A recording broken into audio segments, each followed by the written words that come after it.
How do you deal with the fact of constantly publicizing yourself and not trying to people get out? things written about you? It's like, I mean, you can't have expectations of anything happening.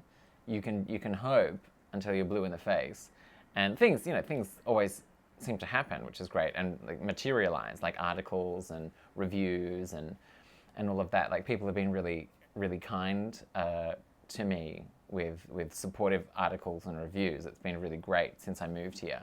And I think there's a sense of like luck and momentum about it. But I just, there's a bit of old-fashioned, and I mean, it's emailing, so it's not that old-fashioned, but just old-fashioned, not constant correspondence, but like, an email version of a thank you note to people for like having written something or taking interest in any small way, and just really like keeping that going. Like I really feel like I don't take the attention of reviewers or authors of articles about me for granted. I really don't. No one has to be interested in me. So for know what I you, mean? publicity, would you say, is a two-way conversation? I think so. I think because you have to sort of keep it alive to a degree, and it's not about being. I don't mean to suggest people go out and be like insincere and write, over the top letters and send chocolates and things. That's sort of crazy. But just expressing gratitude, and I think people just like it when you turn out to be a real person. Mm-hmm. I think especially nowadays. Yeah, when it's very easy to just like tweet a thanks or something. Like. That was great, and misspell it, and whatever. It's my typing acting. I have to work on my typing acting. Yeah, I just sort of and that's something that I've always had in me. That's sort of like, always respond, always, try and keep on top of those things and be. Oh my God, being organized is a whole nother thing. You just have to be organized when you're putting on your own show and publicizing it. Mm-hmm. Lists, spreadsheets. Fortunately, I love making spreadsheets. Really love it so bad. I make so many unnecessary budgets, and you have to make budgets as well. Oh my God.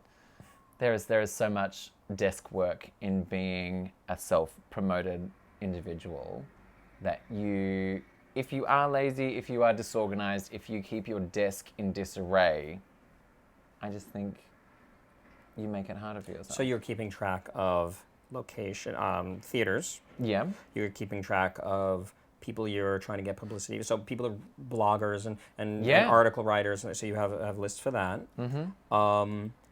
What else? What kind of other things are you keeping up on? Just I guess general fan kind of. Yeah, people? you've got you have to remember names and faces and people who come and see you once, like, enjoy that. If you see them again, that's a really big deal. No one has to come and see you in this town. But you put that in the spreadsheet?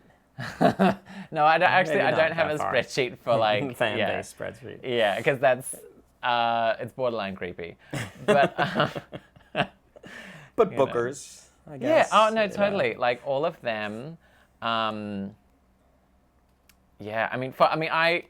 I worked for the first couple of years in New York without a manager, and I'm very fortunate to have a really awesome manager right now, and so some of that is taken off my shoulders. But some, to a degree. See, not all, because you still feel like you need to.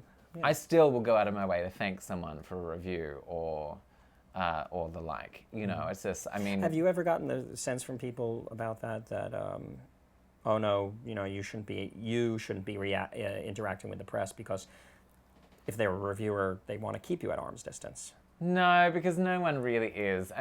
This I've world heard is so an old small. school kind of a thing.